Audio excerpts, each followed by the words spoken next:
Sa ngala ng Ama at ng Anak ng Espiritu Santo, Amen. sumainyo ang Panginoon, At sumaiyo rin. kaisa ng buong simbahan, gunitain po natin ang santo na si San Ezekiel Moreno.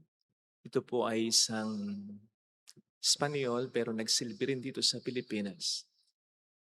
Siya ay sinasabing patron ng mga may sakit na cancer. Hilingin po natin ng kanyang panalangin, di lamang para sa mga may sakit, kundi para sa mga nagnanais na sumunod sa Panginoon at magbagong buhay. Upang tayo maging marapat sa misang ito, magsisimula po tayo para sa ating mga kasalanan at pagkukulang. Tayo pong lahat, inaamin ko sa makapangyarihang Diyos At at sa sa inyo inyo mga mga kapatid, kapatid, na na lubha lubha akong akong nagkasala nagkasala sa isip, sa salita at sa gawa, at at sa sa aking aking pagkukulang. pagkukulang. Kaya Kaya sinasamo isinasamo ko ko sa sa mahal mahal na na Birheng Birheng Maria, Maria, sa sa lahat lahat ng ng mga mga anghel anghel at at mga mga banal, banal, at sa inyo mga kapatid, na ako'y panalangin sa Panginoong ating Diyos. kawaan tayo ng mapagmahal na Diyos, patawarin sa ating mga sala at patnubayan hanggang sa buhay na walang hanggan. Amen. Panginoon, kaawaan mo kami. Panginoon, kaawaan mo kami. Kristo, kaawaan mo kami. Kristo, kaawaan mo kami. Panginoon, kaawaan mo kami. Panginoon, kaawaan mo kami. Yumuko tayo, maaaring ibulong sa Panginoon ang ating intensyon. Pagdasal natin ng intensyon na iadya tayo ng Panginoon sa malakas na lindol. Pagdasal natin ng mga tumutulong sa ating simbahan, ang mga may sakit at mga nag-aalaga sa kanila, ang mga kasama natin ngayon sa pagsisimba. Manalangin tayo. Ama naming makapangyarihan, itinuro mo sa iyong sambayan ng sundin ang mga utos mong bigay sa pag-ibig sa iyo at sa kapwa-tao. Kaming tumutulad kay San Ezekiel Moreno na mapagkawang-gawang totoo ay pagkalooban mong mapabilang sa mga pinagpala sa kaharian mo. Sa pamamagitan ni Jesucristo, kasama ng Espiritu Santo magpasa walang hanggan. Amen. Ang salita ng Diyos mula sa aklat ni Propeta Ezekiel. Sinabi sa akin ng Panginoon, Tao, magpahayag ka laban sa mga pinuno ng Israel. Sabihin mong ipinasasabi ko, nakatakda na ang parusa sa inyo, mga pinuno ng Israel. Sarili ninyo ang inyong iniintindi at hindi ang mga tupa. Iniinom ninyo ang gatas, nagdaramit kayo ng lana, nagpapatay ng mga pinatabang hayop, ngunit hindi ninyo pinakakain ang mga tupa. Bakit hindi ninyo pinalalakas ang mahihina, ni ginagamot ang mga may sakit, ni hinihilot ang mga pilay? Bakit hindi ninyo hinahanap ang nawawala, ni ibinabalik ang nalalayo? Sa halip ay ginagamitan ninyo sila ng kamay na bakal. Sila'y nangangalat at nilalapa ng mababangis na hayop pagkat walang pastol. Ang mga tupa ko'y nagkalat sa mga bundok, burol at sa lahat ng panig ng daigdig. Ngunit walang ibig humanap sa kanila. Dahil dito, mga pinuno, dinggin ninyo ang aking sinasabi. Ako ang Diyos na buhay. Ang mga tupa ko'y pinipinsala at nilalapa ng mababangis na hayop, pagkat walang nangangalaga. Hindi hinahanap ng mga pastol ang aking mga tupa. Sa halip na alagaan nila ang mga ito, ang sarili nila ang binubusog. Kaya nga makinig kayo, mga pastol. Pakinggan ninyo itong aking sinasabi. Laban ako sa inyo. Pananagutan ninyo ang nangyayari sa aking mga tupa. Hindi ko na kayo gagawing pastol upang hindi na ninyo mabusog ang inyong sarili. Ilalayo ko kayo sa inyo ang aking mga tupa at hindi na ninyo mapakikinabangan ang mga ito. Ito ang ipinasasabi ng Panginoon.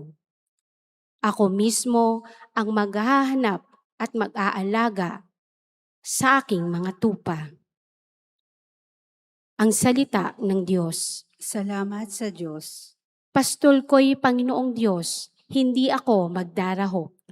Pastol ko'y Panginoong Diyos, hindi ako magdaraho. Panginooy aking pastol, hindi ako magkukulang. Ako'y pinahihimlay sa mainam na pastulan at inaakay niya ako sa tahimik na batisan. Binibigyan niya ako niyong bagong kalakasan. Pastol ko'y Panginoong Diyos, hindi ako magdaraho. At sang-ayon sa pangako na kanilang binitawan, sa matuwid na landasi, doon ako inaakay. Kahit na ang daang iyo'y tumatahak sa karimlan, hindi ako matatakot pagkat ika'y kaagapay. Ang tungkod mo at pamalo, ang gabay ko at sanggalang. Pastol ko'y Panginoong Diyos, hindi ako magdaraho. Sa harapan ng lingkod mo, ikaw ay may handang dulang. Ito'y iyong ginagawang nakikita ng kaaway. Nalulugod ka sa akin na ulo ko ay langisan, at pati na ang kalis ko ay iyong pinaaapaw. Pastol ko'y Panginoong Diyos, hindi ako magdaraho. Tunay na ang pag-ibig mo at ang iyong kabutihan. Sa sakit tataglayin habang ako'y nabubuhay. Doon ako sa templo mo, lalagi at mananahan. Pastol ko'y Panginoong Diyos, hindi ako magdaraho.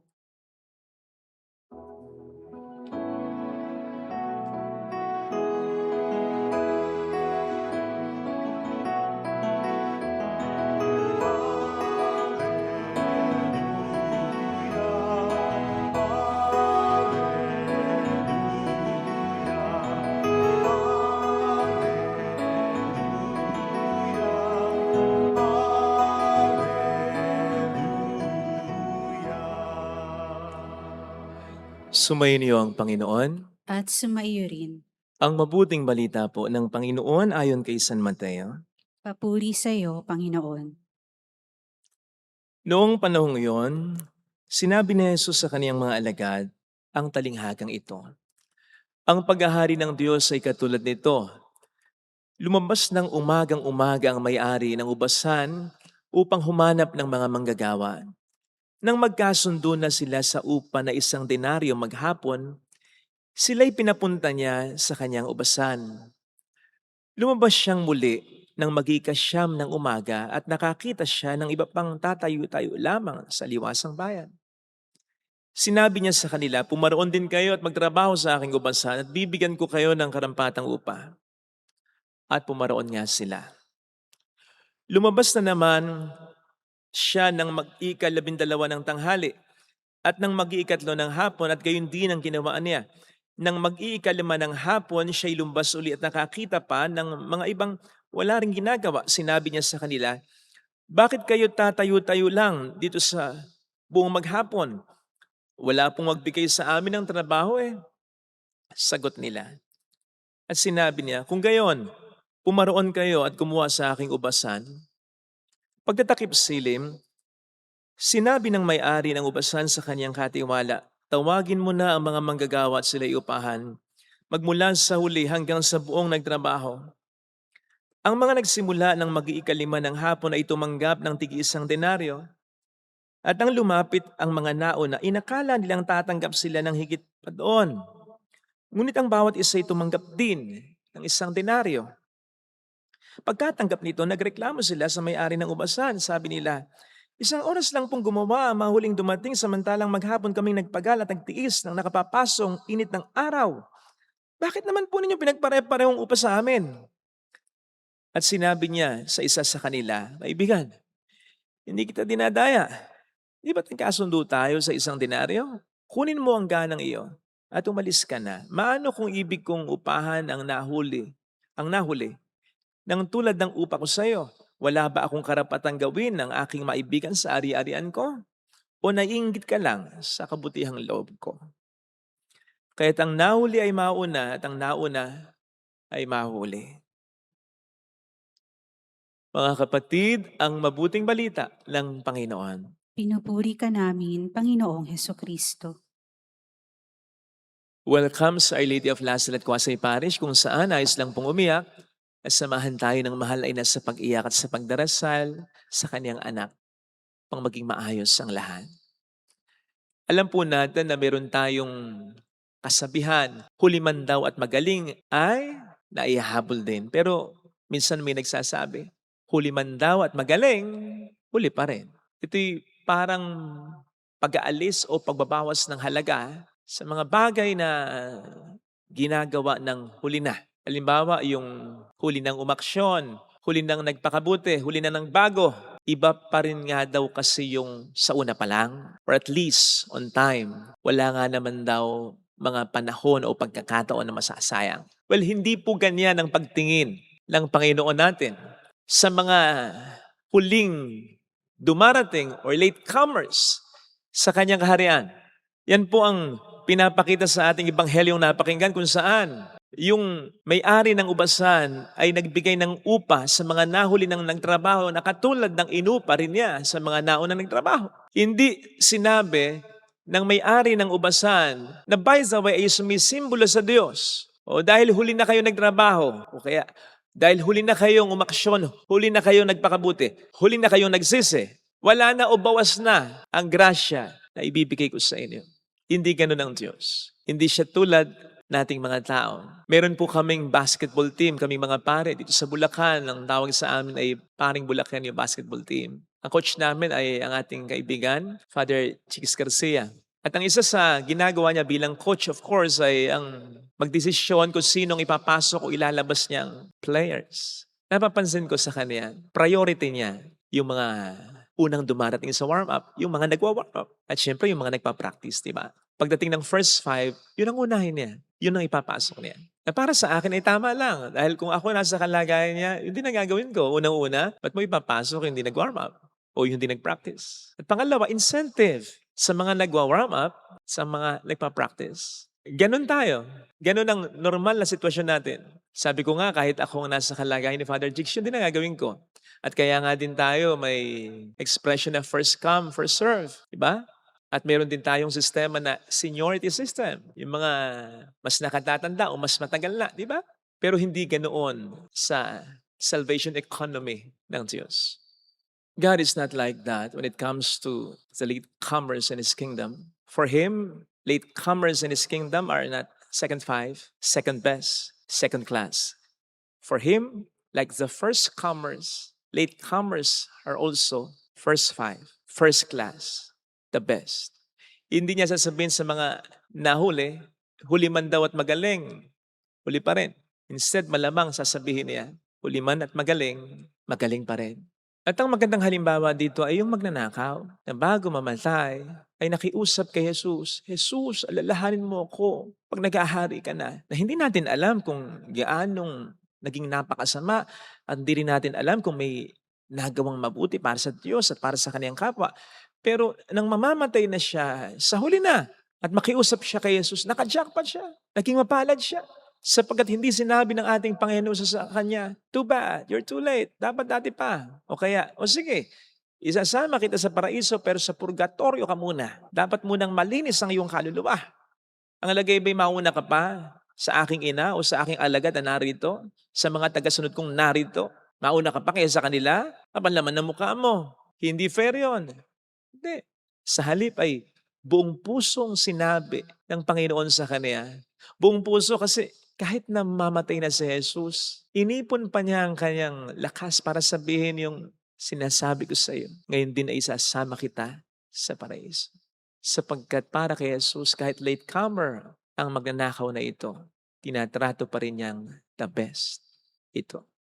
Kaya ito'y paalala para sa ating lahat. It is never too late to come to God. Hindi pa huli para magbago, magsisi, magpakabuti. And our being late does not make us a lesser child of God or less loved by God. Sapagkat in the first place, hindi naman po niya tayo hintayin at hihimukin na magbago kung nawawala o nababawasan ang ating halaga para sa Kanya dahil sa pag-delay ng ating pagbabago. Tandaan po natin ang Diyos ay Diyos, hindi niya tayo kailangan. So bakit niya tayo pag-aaksayahan ng panahon? Besides, may mga nagpapakabuting tao naman. Those could be enough for Him. Bakit niya pa tayo hihintayin at hihimukin? Gayong patuloy tayong nagpapahuli sa pagbabago natin.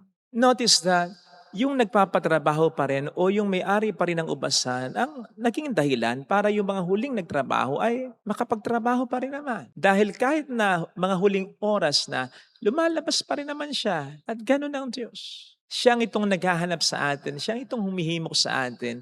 Kaya't kung tayo man ay magbago, hindi natin pwedeng sabihin na nagbago tayo dahil lamang sa sariling initiative natin. No, nagbabago tayo dahil in-inspire niya tayong magbago. Yung bang hindi nagbabago, ini-inspire din sila na magbago ng Panginoon sapagkat sila'y mahalaga rin. Inihimok sila at hinihintay din, kaya lang ayaw nilang tumugon. Kasi basta ang Diyos pa rin ang unang nag-i-initiate. At hindi niya gagawin yon kung nababawasan ang ating halaga sa Kanya dahil sa ating patuloy na pag-delay o pagpapatumpik-tumpik sa pag-isisi at pagbabago. Kaya sana, huwag na nating pahirapan ng Diyos. Tamang hindi naman din siya titigil sa paghintay at paghimok sa atin. Kaya lang, yung patuloy niyang paghintay at paghimok sa atin doesn't mean laging may panahon para tayo kanyang hintayin at himukin. Tandaan natin na hanggang sa huling sandali, kumuha pa rin ng gagawa yung may-ari ng ubasan. Pero pagkatapos nun, wala na.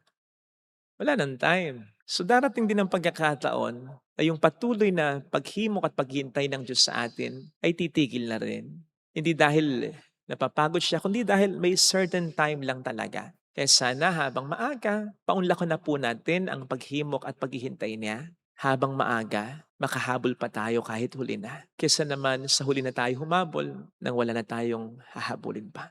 Ngayon, kung tayo naman ay nagpapakabuti na at matagal nang nagpapakabuti talaga sa awa at biyaya ng Diyos, huwag naman po sana tayong tumulad dun sa panganay na anak nung mayroong alibughang anak na nagalit sa kanyang ama dahil tinanggap ang kapatid niya. Huwag po nating ikasama ng loob ang pagbibigay ng tsansa ng Diyos sa mga masama na makapagbago pa at huwag nating ikasama ng loob ang pagbibigay din niya ng grasya sa kanila na nito na lang nagsisimba, nito na lang na gumagawa ng mabuti, nito na lang na nagbabago. Dahil ang tunay na pagiging mabuting tao ay ang pagiging masaya rin sa pagbabago ng isang tao na matagal lang hinihimok ng Diyos na magbago. Dapat natutuwa tayo sa gayon. Besides, hindi naman po ikababawas ng blessing na ibinibigay ng Panginoon sa atin. Yung blessing na ibibigay niya sa mga kapwa nating late nang nagbago, late nang nagpakabuti, late nang nagsisi. Ganun pa rin naman at baka nga mas marami pa yung blessings na natatanggap natin. Bukod pa siya siyempre, tatamuhin nating blessings sa kalangitan. Natatandaan niyo naman po siguro yung sinabi ni San Agustin matapos ang kanyang pagbabago. Late have I loved thee. Huli na lang ng mahalin kita. Na para bang nandun ang pag-isisi na dapat ay dati pa. Kasi iba pa rin yung dati na at matagal lang nagpapakabuti kaysa sa huli ng nagpakabuti o nagsisi. Siyempre, iba in a sense na mas marami pa rin silang natatanggap na biyaya dito sa lupa na dapat ay natatanggap na rin ng mga taong matagal nang dapat na nagsisi. Kaya dun po sana natin makita yon. Huwag nating kasama ng loob yon. Sa halip ay ikatuwa pa natin sapagkat kapatid natin sila at wala nang mas gaganda pang eksena para sa ating tunay na magulang, tunay na ama ang ating Diyos. Kundi yung mailigtas niya tayong lahat na magkakapatid na magkakasama. Ito sana mga kapatid ang ating pagdasal na biyaya sa ating banal na misa. Lagay natin ang ating kanang kamay sa tapat ng ating puso.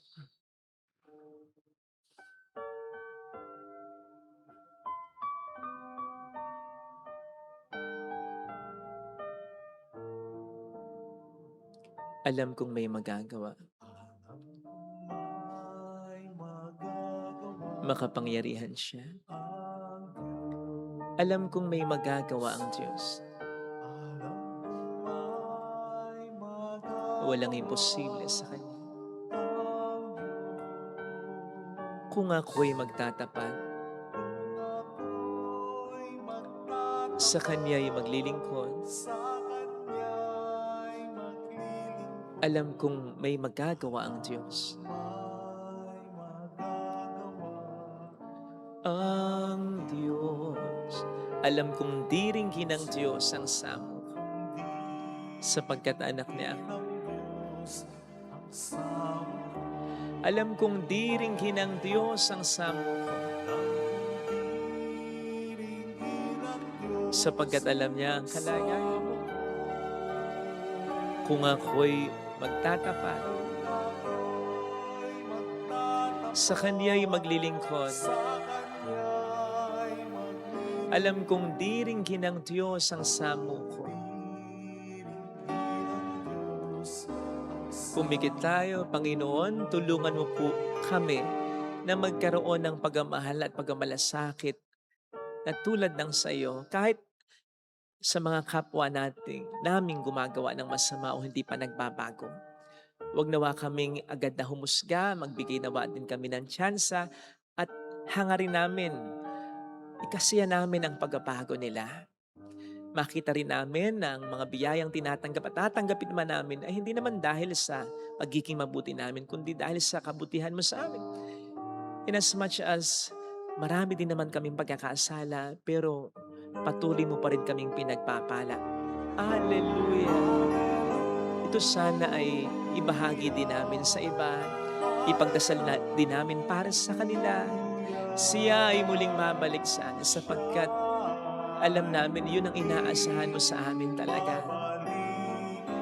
Dahil kung paanong anak mo kami, ay anak mo rin naman sila. Hallelujah! Hallelujah! Sa takdang panahon, babalik ang Panginoon upang tayo ay kunin. Tapat siya sa kanyang mga pangako sa atin. Sabihin mo sa sarili mo, mayroong magandang mangyayari sa iyo.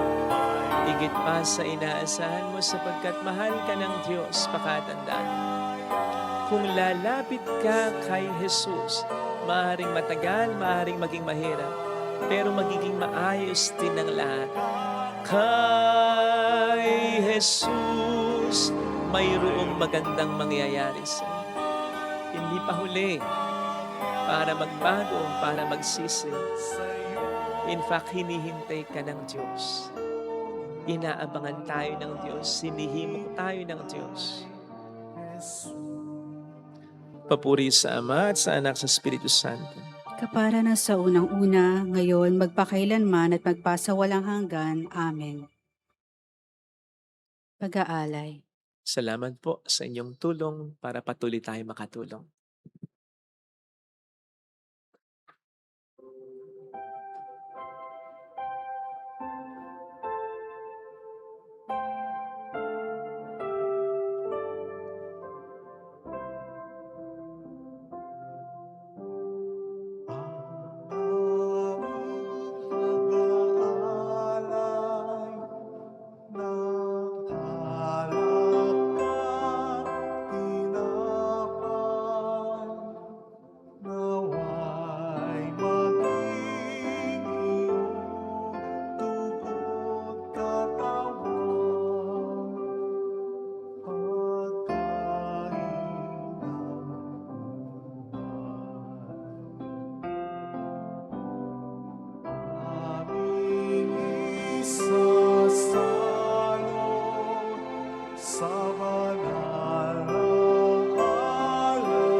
Nakalimutan ko pong sabihin sa homilya na si San Ezekiel Moreno ay naglingkod sa mga tinuturing na least ng lipunan at siya din ay maraming nabigyan na last sacrament, yung mga mamamatay na para makatanggap ng ating Panginoon.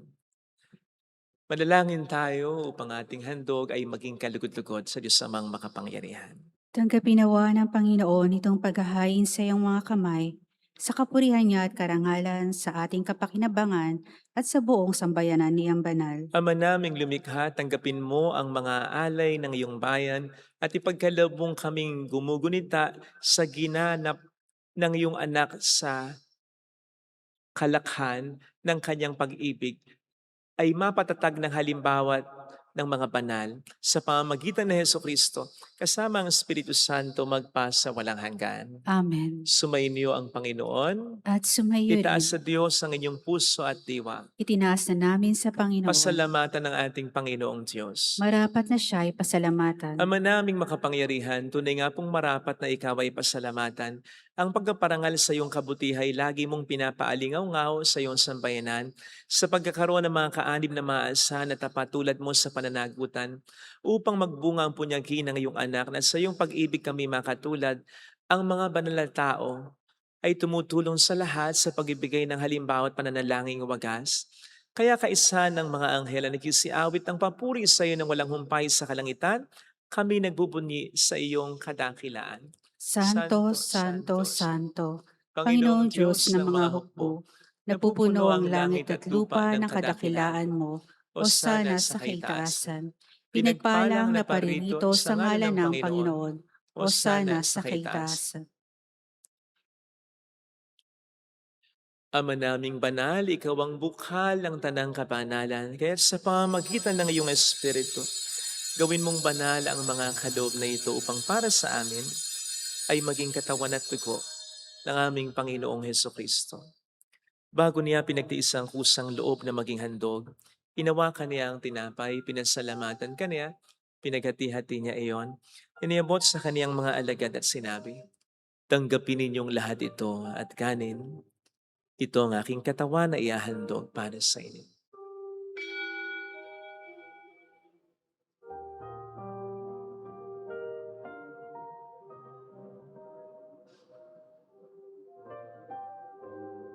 Gayun din naman ang matapos ang hapunan, hinawakan niya ang kalis. Uli kaniyang pinasalamatan. Iniabot niya ang kalis sa kaniyang mga alagad at sinabi, "Tanggapin ninyong lahat ito at inumin. Ito ang kalis ng aking dugo ng bago't walang hanggang tipan. Ang aking dugo na ibubuhos para sa inyo at para sa lahat sa ikapagkapatawad ng mga kasalanan. Gawin niyo ito sa pag-alala sa akin."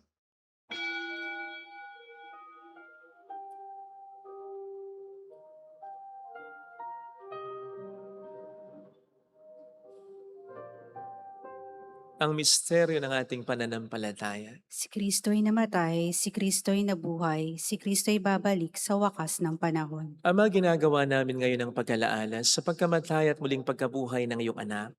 Kaya inialay namin sa iyong tinapay ng buhay at ang kalis ng kaligtasan.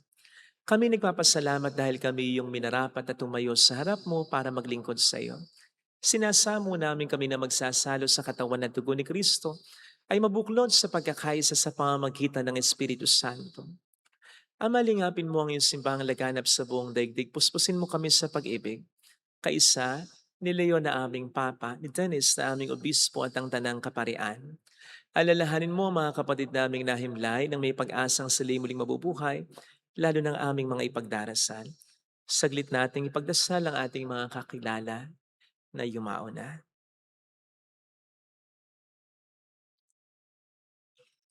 Kawaan mo sila at patuloyin sa iyong kaliwanagan.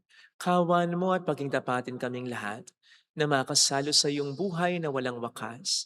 Kay isang mahal na birhen ng Lasalet, ang ina ng Diyos, isanuse ang kabiyak ng kanyang puso lahat ng mga banal na namuhay dito sa daigdig ng kalugod-lugod sa iyo. May pagdiwang naman namin ang pagupuri sa ikararangal mo sa pamamagitan ng iyong anak na aming Panginoong Heso Kristo. Sa pamagitan ni Kristo, kasama niya at sa Kanya, ang lahat ng parangal, papuri ay sa iyo, Diyos Amang makapangyarihan, kasamang Espiritu Santo magpasawalang hanggan.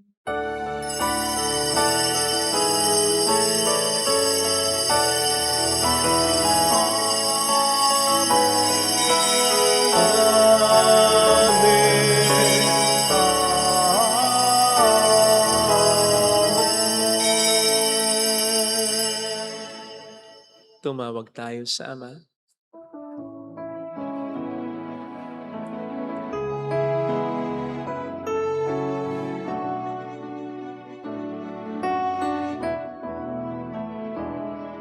Ama namin, Sumasalangit ka, sambahin ang ngalan mo. Mapasa amin ang kaharian mo. Sundin ang loob mo dito sa lupa para nang sa langit. Bigyan mo kami ng aming kakanin sa araw-araw at patawarin mo kami sa aming mga sala para ng pagpapatawad namin sa nagkakasala sa amin.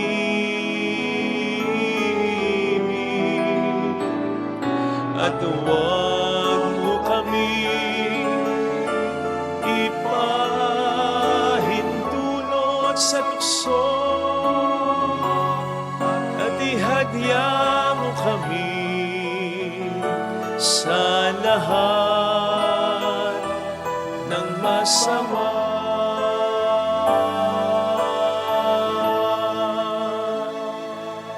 Niling namin kami adya sa lahat ng masama, pagkalooban ng kapayapaan araw-araw, iligtas sa kasalanan, samantalang aming pinaghahandaan ang dakilang araw ng pagkapahayag ng tagapagligtas naming sa Heso Kristo. Sapagkat iyo ang kaharian, ang kapangyarihan at ang kapurihan magpakailanman. Amen. Panginoong Heso Kristo, sinabi mo noon, sinasabi mo rin sa amin ngayon, kapayapaan ang iniiwan ko sa inyo, aking kapayapaan ang binibigay ko. Tunghayan mong aming pananampalataya, wag ang aming pagkakasala. Pagkalooban mo kami ng kapayapaan at pagkakaisa sa iyong kalooban, kasama ang Espiritu Santo magpasa walang hanggan. Amen. Ang kapayapaan ng Panginoon ay sumainyo daw ang lahat. At sumaiyo'y Magbigayan tayo ng kapayapaan sa isa't isa. Kapayapaan po. Peace be with you. Kapayapaan. Kordero ng Diyos Na na nag-aalis nag-aalis sa ng mga mga kasalanan kasalanan ng sanlibutan, maawa ka sa amin. Kordero ng Diyos na nag-aalis ng mga kasalanan ng sanlibutan, maawa ka sa amin. Kordero ng Diyos na nag-aalis ng mga kasalanan ng sanlibutan, ipagkaloob mo sa amin ang kapayapaan.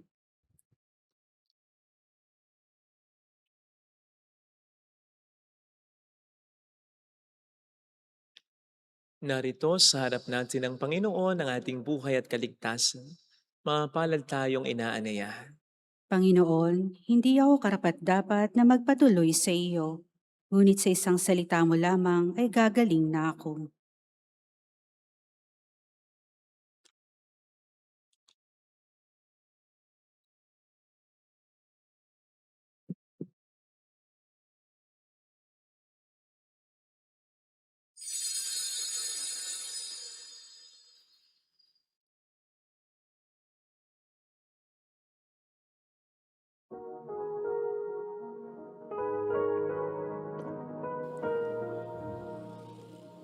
Panalangin para sa espiritual na pakikinabang.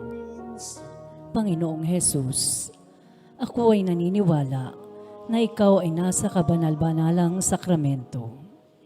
Iniibig kita ng higit sa lahat at ninanasa kong tanggapin ka sa aking kaluluwa. Sapagkat sa mga sandaling ito, hindi kita matatanggap sa sakramento. Tumuloy ka sa espiritu sa aking puso. Niyayakap kita na parabang naririto ka na. Inaalay ko ng buong buo ang aking sarili sa iyo. Huwag mong hayaang mawalay ako sa iyo. Amen.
Manalangin tayo. Ama naming mapagmahal, kaming mga nakinabang ay nagmamakaawa sa iyong pagmamahal upang sa pagtulad namin kay San Ezekiel Morel, kami makasalo niya sa kaliwalatian sa pamamagitan ni Jesucristo. Kasama ng Espiritu Santo magpasa walang hanggan. Amen. Holy God, Holy Mighty One, Holy Immortal One. Have mercy on us and on the whole world. Holy God, Holy Mighty One, Holy Immortal One. Have mercy on us and on the whole world. Holy God, Holy Mighty One, Holy Immortal One. Have mercy on us and on the whole world. Jesus, King of Mercy, We trust in you. alalahanin. Alalahanin ang mahal na Birhen ng Lazaret, ina ng pag-asa. Ikaw ang nagpaalala sa aming magbalik loob sa Ama. Ito ang nagpapatunay na ang kagandahang loob mo'y nananatiling busilak. Sa pag-aaruga mo sa amin, tungkulin mo'y tinupad. Sa paanan ni Kristo'y itinuring mo kaming mga tunay mong anak. Kaya ninais mong ni isa'y huwag mapahamak. Maging sa iyong walang tigil na pananalangin, pati luhay pumatak. Huwag naman mawala ng saysay ang iyong paghihirap. Hiling nawa namin sa iyo o aming inang liyag, na matapos ang pakikibaka namin sa mundong ito at sa pananatili naming tapat kay Kristo, sa kapurihan mo'y makibahagi kaming ganap, upang kung nasaan ka ngayon ay maparoon din kaming lahat, at ang kaganapan ng kalwalatian ng Diyos Amay tuluyang matupad. Siya nawa. Mahal na Birhen ng Lazaret, tagapagkasundo ng mga makasalanan, Ipanalangin mo walang patid kami mga dumudulog sa iyo. maraming pong salamat sa inyong lahat, sa inyong pakikisat, sa mga tinutulong po ninyo na nagiging dahilan para marami din po tayong matulungan. Thank you po. Ang Panginoon na po ang bahalang magsukli sa inyo. Thank you.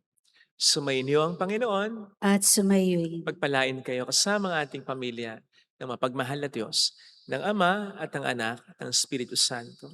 Amen. Bumayo tayo sa kapayapaan ni Kristo. Salamat sa Thank you. Diyos.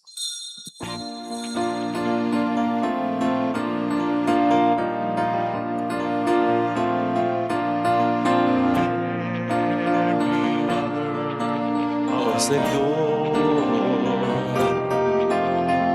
hear the prayer we sing to you. Let your tears sip in our minds and hearts as once they fell at last again. Tell people how to live again. Tell your people how to sing again. Tell your people how to dance again. Tell your people how to pray again. Mary, Mother of the Lord, hear the prayer we sing to you. Let your tears sip in our minds and